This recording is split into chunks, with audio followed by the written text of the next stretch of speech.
বাঁচাও, বাঁচাও, help, please help. আরে কেউ আছো এখানে? আরে প্লিজ আমাকে বাঁচাও। হ্যালো,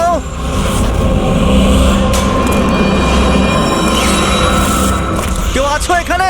আরে কেউ তো বাঁচাও আমাকে। আরে কেউ কি শুনতে পাচ্ছো? আরে কেউ তো বাঁচাও আমাকে। আরে কেউ তো আমার আওয়াজ শুনছো? বাঁচাও।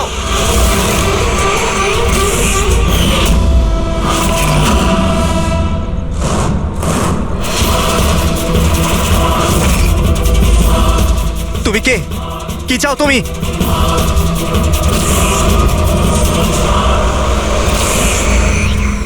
আরে বাঁচাও, বাঁচাও, বাঁচাও আমাকে, বাঁচাও।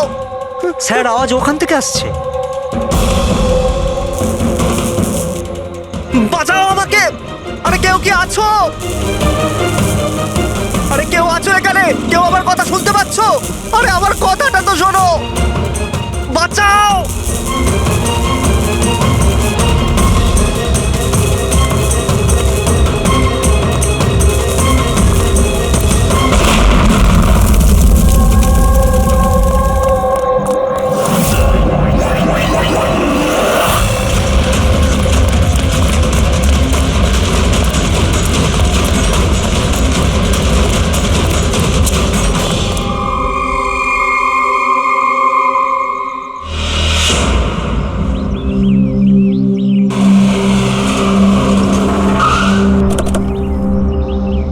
নমস্কার স্যার।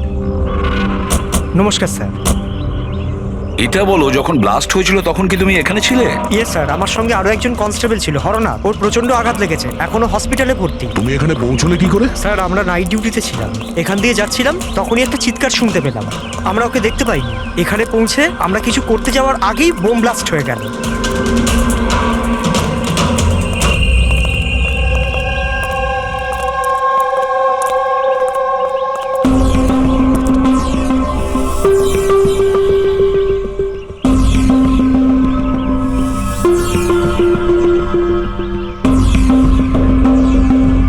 একটা কথা বলো আমায়, যখন তুমি এখানে এসেছিলে তখন তুমি এখান থেকে কাউকে যেতে দেখেছিলে বা পালাতে দেখেছিলে? হ্যাঁ স্যার, আমি ওকে তাড়াও করেছিলাম, কিন্তু ও পালিয়ে গেল। ও আমার আগেই ছিল, কিন্তু জানি না কেমন করে অদৃশ্য হয়ে গেল। আর এখানে হরনাথের অবস্থা ভালো ছিল না, তাই আমি ওর কাছে ফিরে এলাম। ঠিক করেছো তুমি, গুড ওয়ার্ক। পঙ্কজ, একটু ওদিকটা চেক করো, দেখো বোমের কোনো অবশিষ্ট অংশ পাও কিনা। আর যদি কিছু পাও তাহলে ওটা এভিডেন্সে পাঠিয়ে দাও।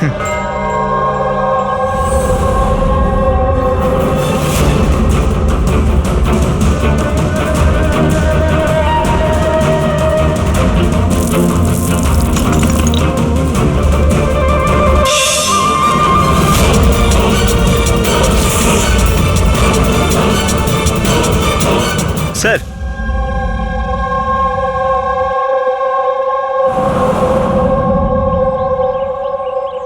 ডাইনামাইট স্টিক, আর স্যার এতে ব্যাচ নাম্বারও লেখা আছে।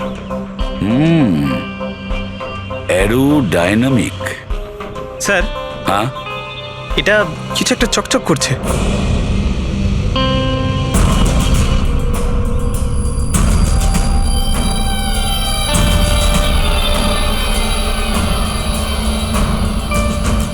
দেখি একটু।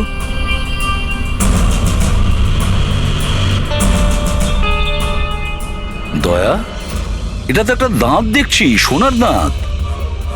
এক মিনিট, আচ্ছা একটু ম্যাগনিফাইং গ্লাসটা দাও তো।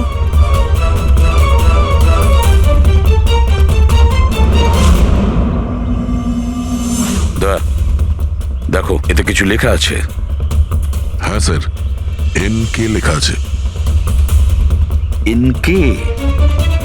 আচ্ছা, এটা মরে যাওয়া লোকটার নামের ইনিশিয়াল নয় তো? হতেই পারে দয়া। এটা আবার হয়নি তো এই নামে যে আছে তাকে কিডন্যাপ করা হয়েছে? আর যদি কিডন্যাপ হয়ে থাকে স্যার, তো ওর বাড়ির লোক নিশ্চয়ই কোথাও না কোথাও কিডন্যাপ হওয়ার রিপোর্ট লেখাবে। হ্যাঁ, চেক করতে হবে, দেখতে হবে যে এই নামের কতজন ব্যক্তি নিখোঁজ হয়েছে।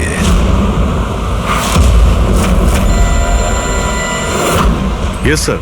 লোকাল পুলিশ থেকে জানা গেছে যে মিসিং কমপ্লেন্ট নবীন কুমারের। নবীন কুমারের স্ত্রীর সঙ্গে আমি ফোনে কথা বলেছি।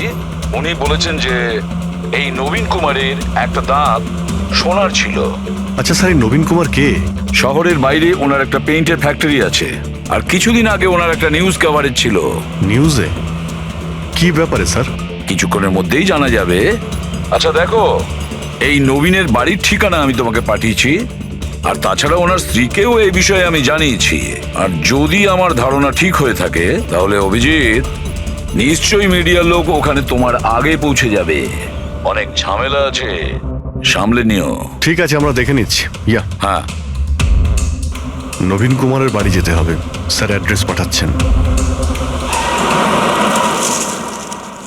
নবীন কুমার মুর্দাবাদ! নবীন কুমার মুর্দাবাদ! নবীন কুমার মুর্দাবাদ! নবীন কুমার মুর্দাবাদ! নবীন কুমার মুর্দাবাদ! নবীন কুমার মুর্দাবাদ! নবীন কুমার মুর্দাবাদ! নবীন কুমার স্যার স্যার স্যার আপনি কি নবীন কুমারকে পরে, arrest পরে। দেখেছেন স্যার? পরে বলছি। স্যার, CID পরে আপনারা আমাদেরকে কাজ করতে দিন, প্লিজ।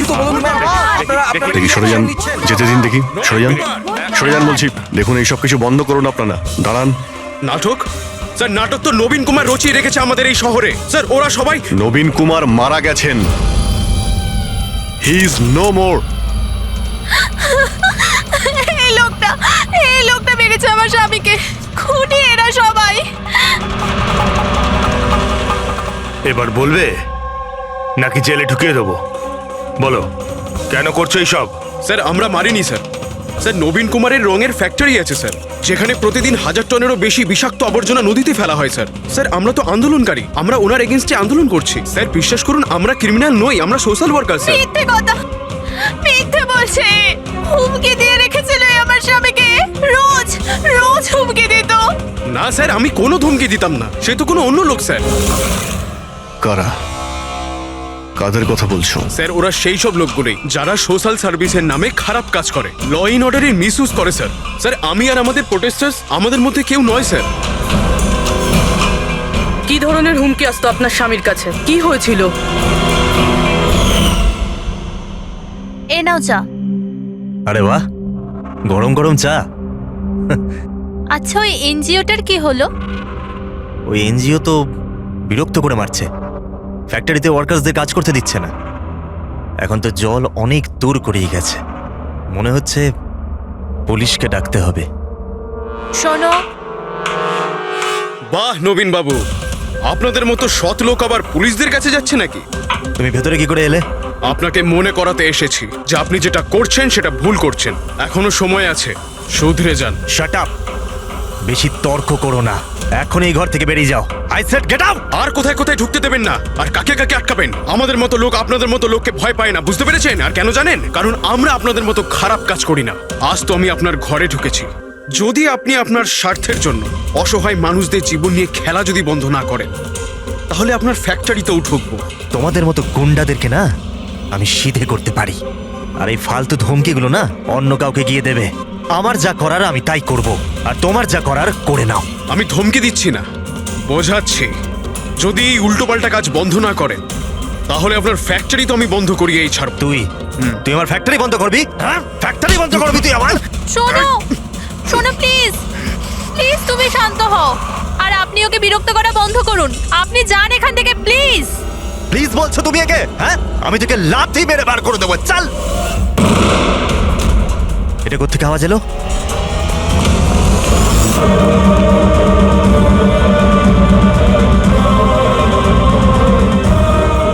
দেওয়ালে লেখা ছিল, শুধরে যাও নয়তো আর বাঁচবে না।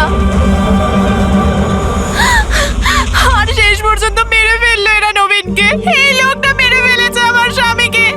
বিশ্বাস করুন স্যার, আমি সত্যি বলছি, আমি কিচ্ছু করিনি স্যার। যে করেছে তাদের কথা স্যার, বলো। নিশ্চয়ই, কেন বলবো না স্যার। স্যার, ওনার জন্যই তো আজকে আমরা ফেসেছি স্যার। স্যার, আমরা প্রোটেস্টার, আমরা সোশ্যাল এনভায়রনমেন্টের জন্য প্রোটেস্ট করি স্যার। স্যার, ওরা অনেকটা নিচে নামতে পারে স্যার। চিনতে পারবে তাদের? নিশ্চয়ই, কেন নয়, কিন্তু আমাদের সেফটির কি স্যার? ওরা অনেক খারাপ লোক স্যার। ডোন্ট ওয়ারি, তোমার কিছু হবে না। শুধু নামেই সোশ্যাল ওয়ার্কার, ওরা ক্রিমিনালস, ওরা তিনজনেই। ক্রিমিনাল? আর এটা তুমি কি করে জানলে? আমি কি, এটা সবাই জানে যে ওদের উপর কতগুলো কেস চলছে। সবসময় ওরা বেলেই বাইরে এসেছে স্যার। ওই মানুষটা নিজেকে পরিবেশের রক্ষাকর্তা বলে, নেচার গার্ডিয়ান। স্যার, সবার প্রথমে ওই দিনকর, নবীনের মতো লোকের সব জায়গায় শত্রুই থাকবে স্যার। ওই বলে না স্যার, যেমন কর্ম তেমন ফল। তার মানে হ্যাঁ? কি বলতে চাইছো তুমি? কত নিরীহ মানুষের জীবন নষ্ট করেছে ও। হতে পারে তাদের মধ্যে থেকে কেউ বদলা নিয়েছে। তাদের মধ্যে কেউ কেন, বরং আমি তো বলছিলাম যে প্রতিশোধ তুমি নিয়েছো, তুমি ওকে মেরেছো। না স্যার, আমার সাথে ওর কোনো ব্যক্তিগত শত্রুতা ছিল না। আমি ওকে কেন মারবো? কারণ নবীনের কার্যকলাপে তুমি ক্ষুব্ধ ছিলে। কেন? স্যার, যদি আমায় এরম কিছু করতেই হতো তাহলে আমি অনেক আগেই করে ফেলতাম। নবীন না জানি কত বছর ধরে আমাদের পরিবেশ দূষিত করছিল। তোমরা নিশ্চয়ই খুব আনন্দ পেয়েছো মিস্টার নবীন মারা গেছে শুনে। অন্য কেউ তোমাদের কাজ করে দিয়েছে কি? না স্যার, আমার ওর প্রতি কোনো মায়া ছিল না, কিন্তু আমি ওকে মারিনি। আমরা কি করে বুঝবো যে তুমি সত্যি বলছো? স্যার, যে সময়ের কথা আপনি বলছেন ওই সময় আমি ইউনিভার্সিটিতে লেকচার দিচ্ছিলাম। আপনি চাইলে ওই প্রফেসর দেশাইয়ের সঙ্গে কথা বলতে পারেন। ওই সময় আমি ওখানেই ছিলাম। স্যার, পল্লবী ওকে প্রায় দিনই দেখা যায় নিউজে কারুর না কারুর সাথে ঝগড়া করতে। স্যার, সোশ্যাল ওয়ার্কের ফিল্ডে আপনি যে কোনো কাউকে জিজ্ঞাসা করুন ওর ব্যাপারে, সবাই জানে যে ও কিরকম। ও নিজের টিম দিয়ে কিরকম উল্টোপাল্টা কাজ করায়। হ্যাঁ তো, আমি ট্রেড অ্যাকাউন্ট করি। সোজাভাবে বললে লোকে বুঝতে পারে কই।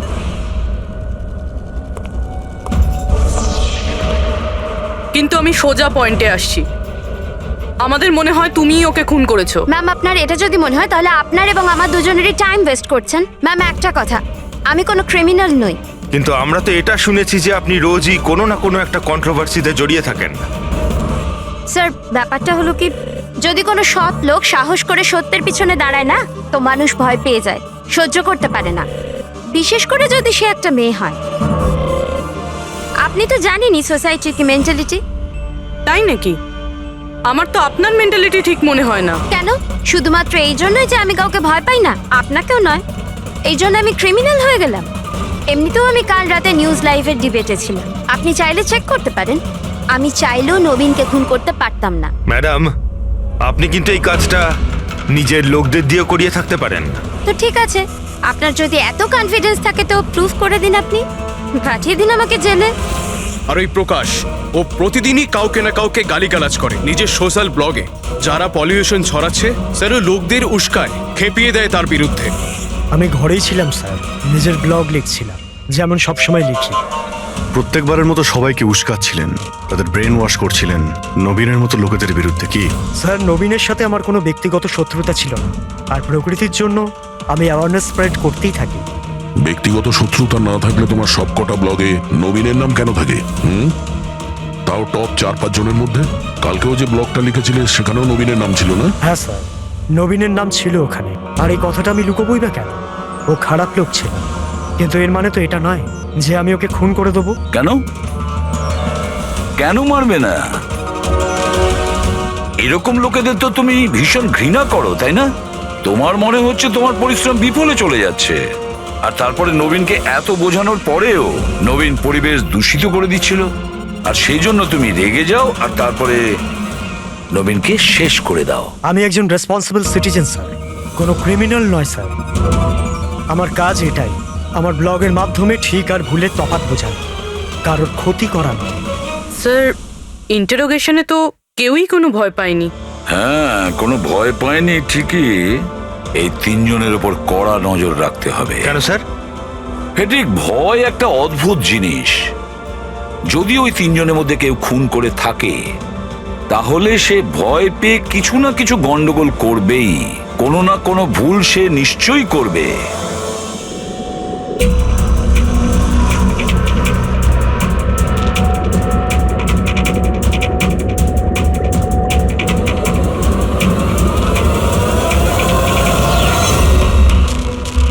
সারিকা, দেখো এটার উপর কোনো ফিঙ্গারপ্রিন্ট আছে কিনা চেক করো।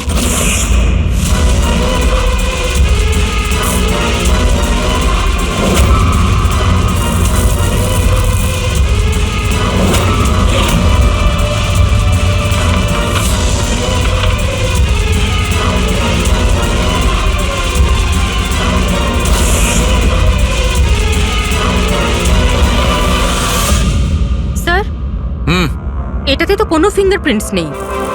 কোনো ফিঙ্গারপ্রিন্ট নেই? Are you sure? 100% স্যার, কোনো ফিঙ্গারপ্রিন্টস নেই, কিন্তু কিছু পার্টিকেলস পেয়েছি। মনে হয় কিছু স্কিন টিস্যুস বা ডেড সেল হবে। Dead cells? তবে এক কাজ করো সারিকা, ওই ডেড সেলস গুলোকে ভালো করে ক্লিন করে রাখো। ওই তো আসবে তো শ্রীমান প্রদ্যুমন, জানো তো সব ব্যাপারেও নাক গলায়, নিশ্চয়ই জিজ্ঞেস করবে। প্লিজ ক্লিন করে রাখো। স্যার, ডায়নামাইটে কোনো ফিঙ্গারপ্রিন্টস তো পাওয়া যায়নি, কিন্তু কোনো একজনের ডেড স্কিন টিস্যুস পাওয়া গেছে, পচা চামড়ার টুকরো। পচা চামড়া? হতে পারে এটা ওই লোকটারই, সেই লোকটা যে লোকটা ডায়নামাইট লাগিয়েছিল। হ্যাঁ স্যার। সালুকে, এই পচে যাওয়া চামড়াগুলোর তুমি ডিএনএ টেস্ট তো করতে পারো, কিছু তো জানা যাবে। বস, পচে যাওয়া চামড়া থেকে ডিএনএ বার করাটা খুব কঠিন কাজ। তোমাকে একটা কথা খুব জোর দিয়ে বলতে পারি, যে লোকটি এই ডায়নামাইটটাকে শেষবার ধরেছে ওর স্কিন ডিজিজ আছে, চামড়ার অসুখ, আর সেটাও খুব গুরুতর। এমনিতে দেখে কিছু বোঝা নাও যেতে পারে, কিন্তু বস এই অসুখটা ওকে ভেতর থেকে শেষ করে দিচ্ছে। তাহলে তো আমরা এর মাধ্যমে ওর কাছে পৌঁছতে পারি। হ্যাঁ, কিন্তু কোনো প্রমাণ তো দরকার। Hello, ACP Pradyuman here. হ্যাঁ বলুন। আচ্ছা, গুড, থ্যাংক ইউ। কে? ডায়নামাইট ম্যানুফ্যাকচারার বলছিল ওরা রেকর্ড চেক করেছে, ওই ডায়নামাইট কোনো খনিকে বিক্রি করেছে ওরা। মানে মাইন্ড সাইট? হ্যাঁ, মাইন্ড সাইট। এবার এটা খোঁজ নিতে হবে এই ডায়নামাইট মাইন্ড সাইট থেকে খুনি পর্যন্ত কিভাবে পৌঁছলো।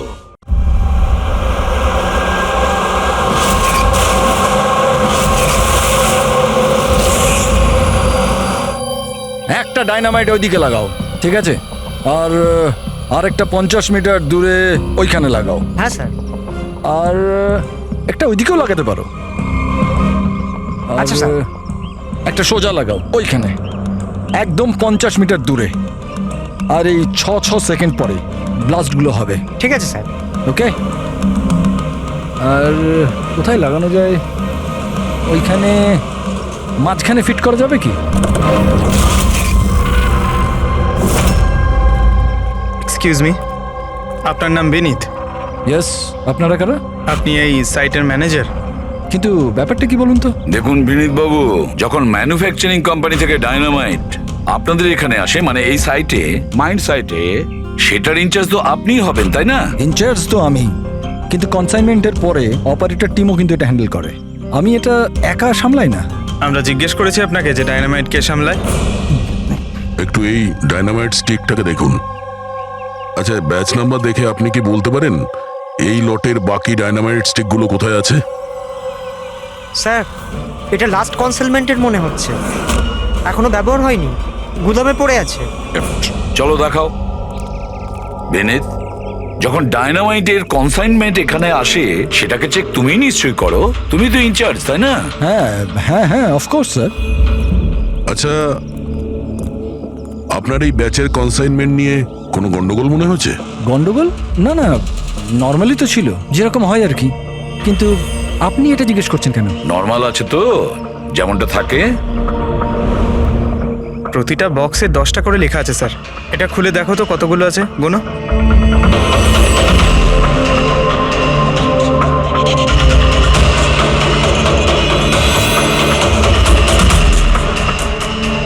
স্যার, একটা সেট কম আছে স্যার।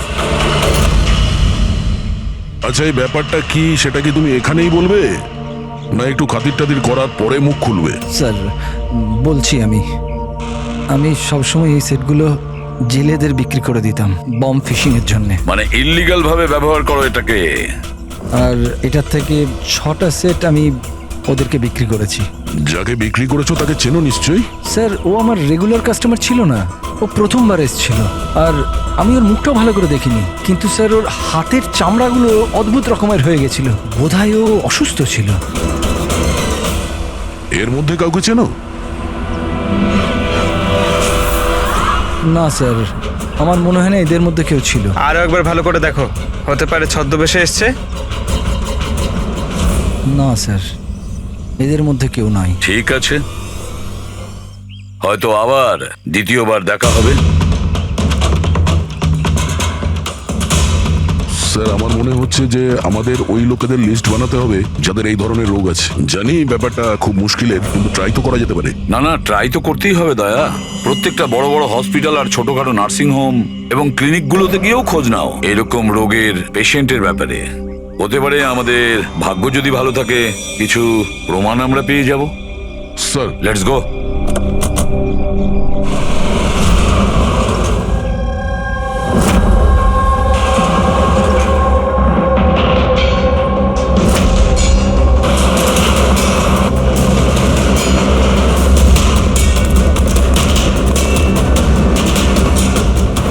দেখুন, এই ধরনের অসুখ 1000 জনের মধ্যে একজনের হয়ে থাকে।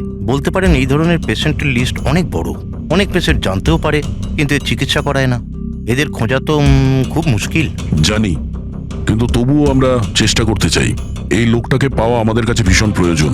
দেখুন, আমি বুঝতে পারছি, কিন্তু এনভায়রনমেন্টাল ইনফেকশন কন্টিজিয়াস ডিজিজ, যেটা একটা মানুষের থেকে অন্য মানুষের মধ্যে ছড়িয়ে পড়ে, আর এটাকে সামলানো তো।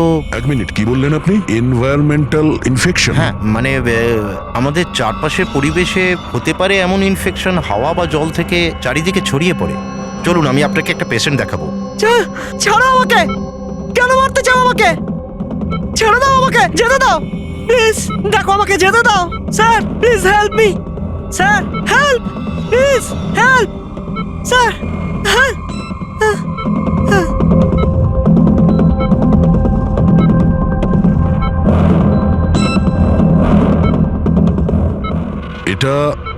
এটা এনভায়রনমেন্টাল ইনফেকশনের কেস। নিউরোলজিক্যাল ইনস্টেবিলিটি, এই ধরনের অসুখ সাধারণত পেশেন্টের মাথা ধীরে ধীরে খারাপ করে দেয়। ও নিজের ধৈর্য হারিয়ে ফেলতে পারে আর মাথার ব্যালেন্সও নষ্ট হয়ে যায়, যেমনটা নীলজের হয়েছে। আর ফিজিক্যাল কন্ডিশন, মানে আমি বলতে চাইছি এই ধরনের পেশেন্টরা কি খুব জোরে দৌড়তে পারে? হ্যাঁ, নর্মালি চলতে ফিরতে তো পারে, কিন্তু অসুখটা যদি অ্যাডভান্স স্টেজে চলে যায় তাহলে দৌড়ানোর পক্ষে সম্ভব নয়। কিন্তু স্যার, অ্যাডাভিন ইঞ্জেকশন দিলে শরীরে কিছুক্ষণের জন্য শক্তি আসে। হ্যাঁ, কিন্তু ওটা সাইড এফেক্ট যথেষ্ট। স্যার, অ্যাডারভিন ইঞ্জেকশন দেওয়া যথেষ্ট ঝুঁকিপূর্ণ। রিস্কি হতে পারে, কিন্তু এই অপরাধীর মানসিক অবস্থা যে ধরনের, তাতে হতে পারে যে ওর সাইড এফেক্ট নাও হতে পারে। কিন্তু যদিও নীলজের মতো মেন্টালি আনস্টেবল হয়, তাহলে চিন্তা আপনাদেরকেই করতে হবে। তার মানে এটাই যে একটা খুন করে থাকলে দ্বিতীয়বারও খুন করতে পারে।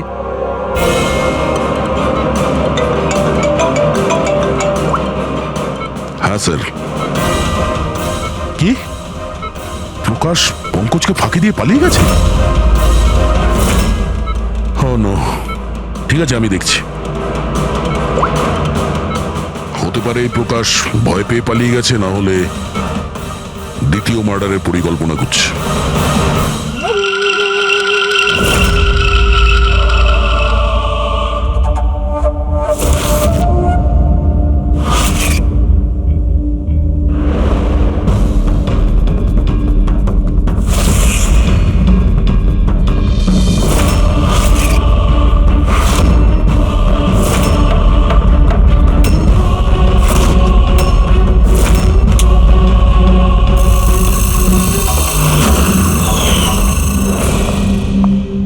আরে বাবা, আজ তুমি তাড়াতাড়ি উঠে পড়লে।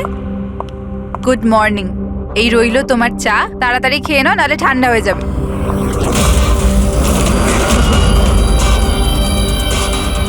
এটা কার পা?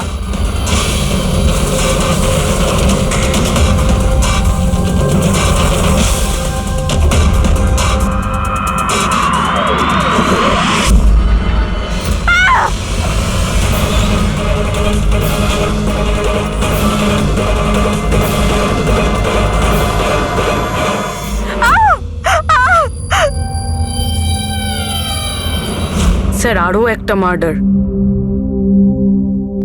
ওই ডক্টর ঠিকই বলেছিলেন, ওই খুনির মাথা খারাপ হয়ে গেছে, ওর মানসিক অবস্থা ঠিক নেই। স্যার, মনে হচ্ছে খুন করার একটা প্যাটার্ন বানিয়ে ফেলছে এই খুনি।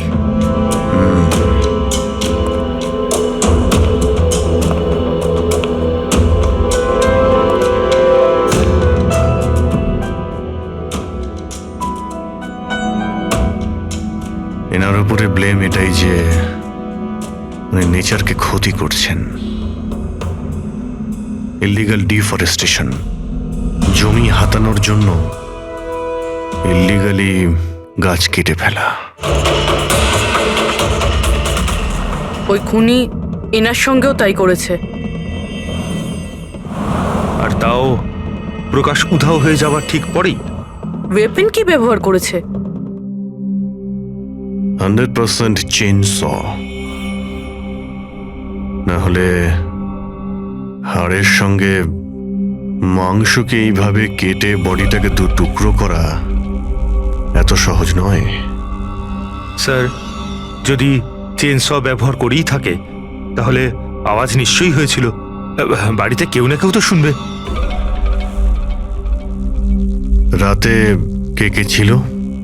আমার হাজবেন্ড তো কাজের জন্য বাইরে থাকে, বাড়িতে শুধু আমি, বাবা আর আমাদের চাকর ছিল। আপনি আপনি কোনো আওয়াজ শুনেছিলেন? না, কোনো আওয়াজ শুনতে পাইনি। রামানন্দ বাবুর কারোর সাথে শত্রুতা বা কেউ কোনোদিন হুমকি দিয়েছিলেন ওনাকে? হ্যাঁ, কিছু সপ্তাহ আগে কিছু অদ্ভুত হয়েছিল। বাবাকে কেউ ধমকাচ্ছিল আর বাড়ির বাইরে দেওয়ালে কেউ কিছু লিখে দিয়েছিল যে শুধরে যাও, না হলে তোমার সাথে ওরকমই হবে যেটা তুমি গাছের সাথে করো। স্যার, এক্স্যাক্টলি যেরকম নবীনের কেসে হয়েছিল। স্যার, একটা কথা কিছুতে মাথায় ঢুকছে না। খুনি কারোর বাড়িতে ঢুকে এরকম নৃশংসভাবে কাউকে খুন করে বাড়ি থেকে বেরিয়ে যায়, আর কেউ কিছু শুনলো না, কেউ দেখলোও না। কিভাবে? আজ এনাদের অজ্ঞান করে দেওয়া হয়েছিল। দেখুন, আমার সন্দেহ হচ্ছে যে আপনাদের অজ্ঞান করা হয়েছিল খাবারের মধ্যে কিছু মিশিয়ে, সেই জন্যে আপনারা কিছু শুনতে পাননি। অজ্ঞান?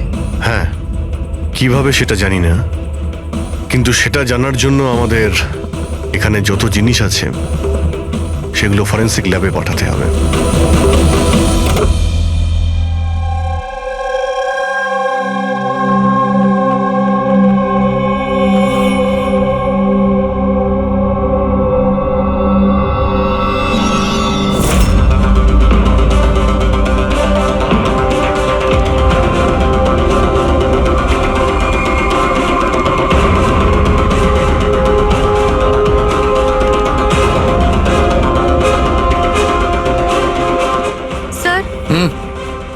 বাড়িতে যত রকম খাবার জিনিস ছিল চেক করে নিয়েছি, আর পানিও। কিছুতেই ঘুমের ওষুধ পাইনি। No sedatives. পেলে না? আর শিওর? অ্যাবসলিউটলি। কিন্তু সারিকা, সবাই তো অজ্ঞান ছিল, তার মানে কোনো মাদক দ্রব্য নিশ্চয়ই থাকবে যার জন্য ওরা অজ্ঞান হয়ে গেছিল। খাবার জিনিসে, পানীয়তে, কিছুতে তো থাকা উচিত। কিসের মধ্যে ছিল?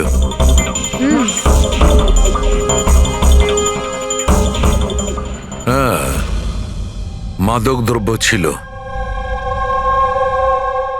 এই এসিটার মধ্যে। এসিতে? ইয়েস, এই এসিতে মাদক দ্রব্য মেশানো হয়েছিল, আর এর হাওয়াটা ঘরের মধ্যে ঢোকা মাত্র মাদক দ্রব্য ছড়িয়ে পড়ে আর সবাই অজ্ঞান হয়ে যায়। হ্যাঁ, চেক ইট। ইয়েস।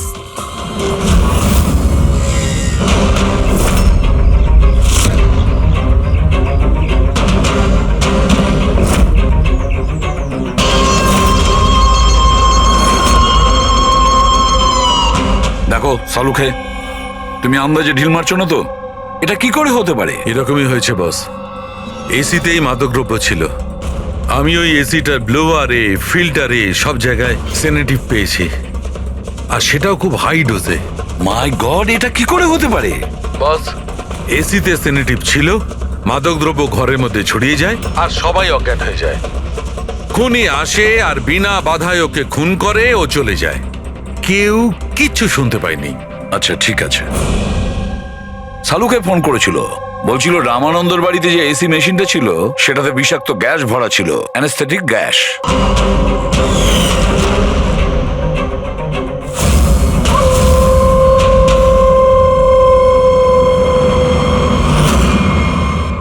অ্যানেস্থেশিয়া দিয়ে লোকেদের ট্রিটমেন্ট করা হয় শুনেছি। আরে তো এই খুনি তো দেখছি বেশ ধূর্ত। প্রকাশের ব্যাপারে কি জানতে পেরেছো? স্যার কিছু জানতে তো পারিনি, বাট আই এম শিওর পরের খুনের প্ল্যান করছে।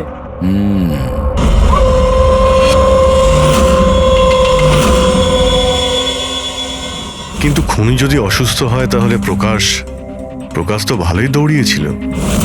স্যার এমনটাও তো হতে পারে যে অন্য কাউকে দিয়ে এই খুনটা করিয়েছে। তাহলে ও পালিয়ে গেল কেন? এই শব্দটা কিসের? চলো তো।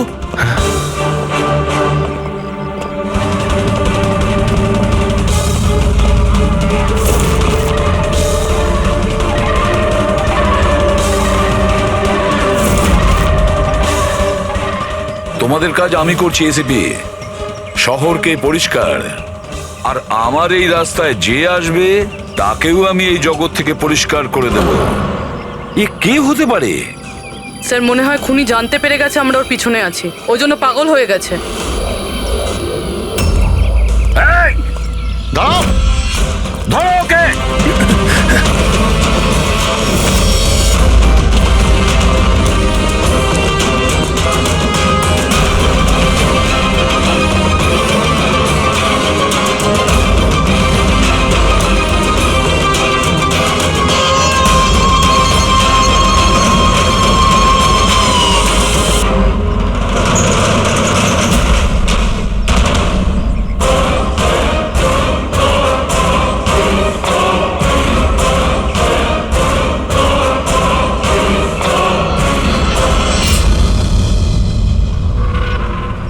স্যার, সিআইডি থেকে লিস্ট এসছে।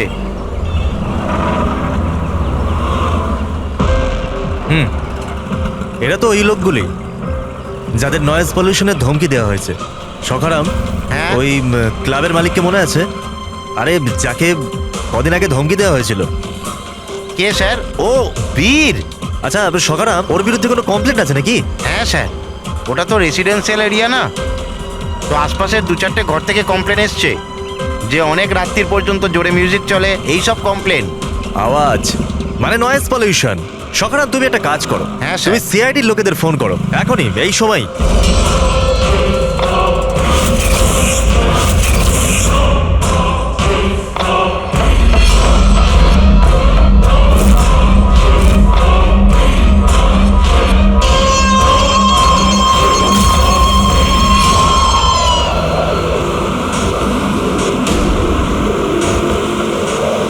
তাড়াতাড়ি করো অভিজিৎ, তাড়াতাড়ি। স্যার আমরা অন দা ওয়ে। ও নাইট ক্লাবের মালিক, ওর নাম বীর। কিন্তু স্যার ব্যাপারটা কি? দয়া, লোকাল ইন্সপেক্টর থেকে জানা গেছে বীরকেও একই রকমের হুমকি দেওয়া হয়েছে, আর সেটাও শব্দ দূষণ করার জন্য। সরি স্যার, কিন্তু নয়েজ পলিউশন এটা একটু বেশি হয়ে গেল না? রবি, ওর মানসিক অবস্থা ঠিক নেই, এই খুনি যা খুশি করতে পারে। ডোন্ট ওয়ারি স্যার, ওই খুনি যদি ওখানে থাকে তাহলে এবারে আর আমাদের হাত থেকে বাঁচবে না স্যার। এই প্রকাশ কিন্তু এখনো নিখোঁজ, আর বীরের প্রাণ সংশয় রয়েছে। যে করেই হোক ওকে সুস্থ আর নিরাপদে আমাদের এখানে নিয়ে এসো।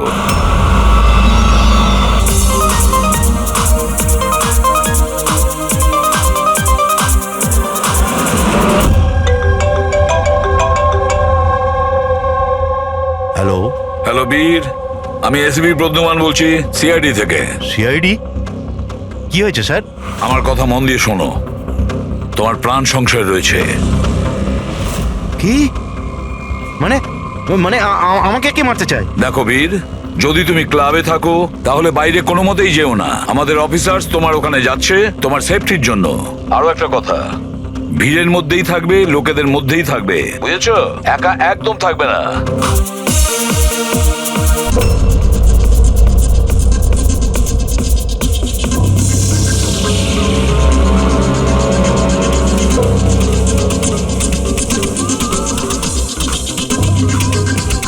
দেখো, আমি আমার কেবিনে যাচ্ছি, ঠিক আছে? আর কাউকে ভেতরে আসতে দেবে না, বুঝেছো? কাউকেই ভেতরে আসতে দেবে না।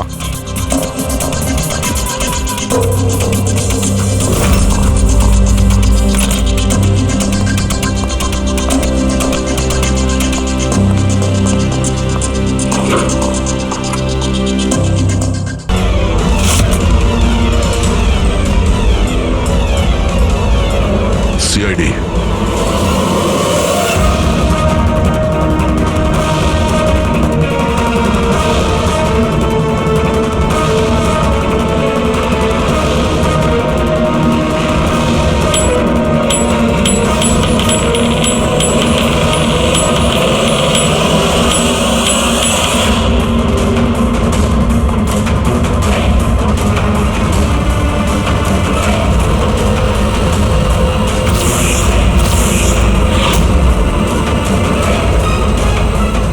ভাই শোনো, এদিকে এসো। হ্যাঁ স্যার। বীর কোথায়? স্যার উনি কারুর সাথে দেখা করতে চান না। আমরা সিআইডি থেকে আসছি। কোথায় ও? আসুন স্যার।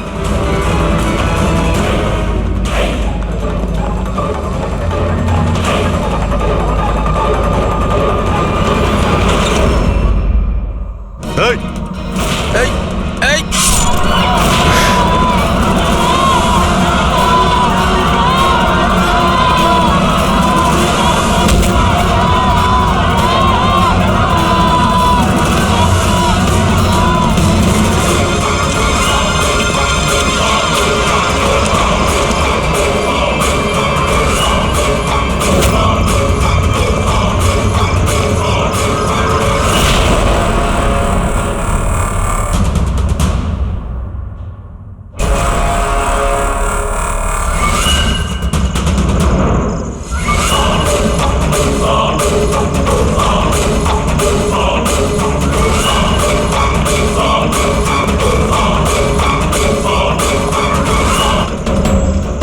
আরে গেল কোথায়?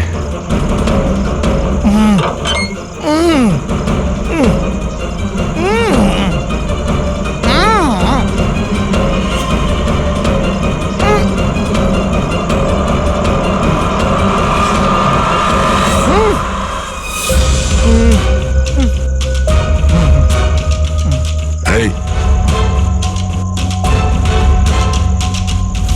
প্রকাশ, এসো বাইরে এসো।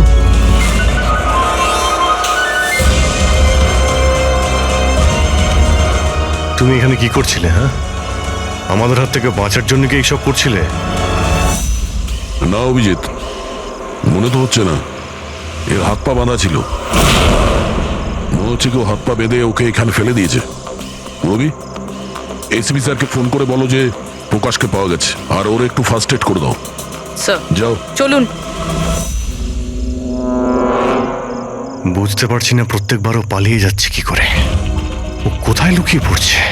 হয় ও আকাশে উড়ে গেছে, না হলে মাটিতে ঢুকে গেছে।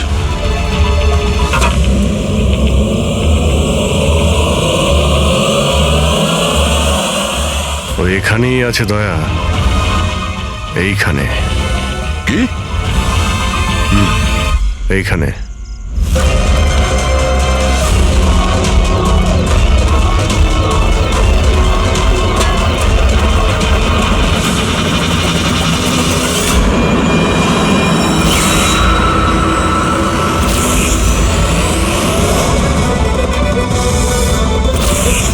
বাইরে আয়। কি খুন করার সময় নিজের হাত তো কাঁপেনি, এখন কেন কাঁপছে? জেলে যাবার ভয়। এই অ্যাড্রিনালিনের অ্যাকশন শেষ হয়ে গেছে। হ্যাঁ? যে ইঞ্জেকশন নিয়ে তুমি পালাচ্ছিলে তার কাজ কিন্তু শেষ হয়ে এসেছে। এবার তুমি মুখ খুলবে নাকি মুখ খোলার জন্য একটা ইঞ্জেকশন দিতে হবে? আমি কোনো মজা পাই না ইঞ্জেকশন নিতে। এটা আমার এক বাধ্যতা, যেটা আমাকে নিতে হয়। একটা সময় ছিল যখন আমি শক্তিশালী এবং মজবুত ছিলাম, কিন্তু আমার একদিন খারাপ সময় এলো আর আমি একটা রোগে আক্রান্ত হলাম। ফ্যাক্টরি আর ওখান থেকে নির্গত বিষাক্ত ধোঁয়া আর আবর্জনা, যে পলিউশন ছিল তাতে কয়েক লাখ লোক ইনফেক্টেড ছিল। জানি না রোজ কত পেশেন্ট আসতো। ওদের সাথে থাকতে থাকতে আমিও অসুস্থ হয়ে পড়েছিলাম। এই রোগটা কবে হয়েছিল আপনার? 6 মাস আগে। আর এই 6 মাসে এই রোগ তোমার শরীরের সঙ্গে সঙ্গে তোমার মাথারও ক্ষতি করতে শুরু করে দিয়েছে। তুমি জানো তুমি কি করেছো? হ্যাঁ, আমি কারোর কোনো ক্ষতি করিনি, ক্ষতি করেছে ওরা। হাওয়া, জল সবেতে বিষ মিশিয়ে দিয়েছিল।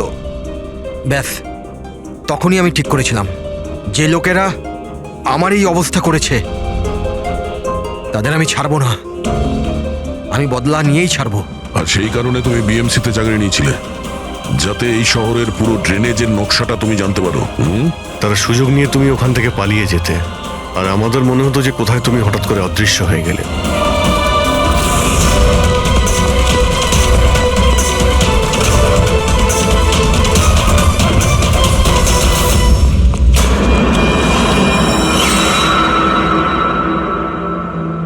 একটা কথা কিন্তু আমি এখনো বুঝিনি, প্রকাশ তোমার কি ক্ষতি করেছিল? হ্যাঁ, ওকে কেন কিডন্যাপ করলে? ওই রাতে ও ওখানেই ছিল, রামানন্দের বাড়ির বাইরে। ও ওর বাড়ি জ্বালাতে এসেছিল। ও কিছু করতো তার আগেই ও আমাকে দেখে নিয়েছিল ঘর থেকে বেরোনোর সময়। আর তুমি ওকে তারপর কিডন্যাপ করে নিলে যাতে ও কারোর সামনে মুখ না খোলে। হ্যাঁ, তুমি ওকে মারতেও পারতে, তাহলে ওকে ওকে তুমি মারলে না কেন? আমি বললাম না স্যার, আমার বদলা শুধুমাত্র ওদের সাথে ছিল, যারা আশেপাশের হাওয়া জলকে বিষাক্ত করে তুলেছিল। আমি তো শুধুমাত্র আমার সংসার বাঁচাচ্ছিলাম। আমি কোনো ছোটবেলা থেকে খুনি ছিলাম না। এই দায়িত্বটা তোমাকে কে দিয়েছিল? শোনো, তোমার এই প্রতিশোধের আগুনে এতগুলো লোকের প্রাণ গেছে। এই কাজটা তোমার একদমই করা উচিত হয়নি। খুব অন্যায় করেছো তুমি। আইন তোমাকে কোনোদিন ক্ষমা করবে না। কঠোর থেকে কঠোরতম শাস্তি হবে তোমার।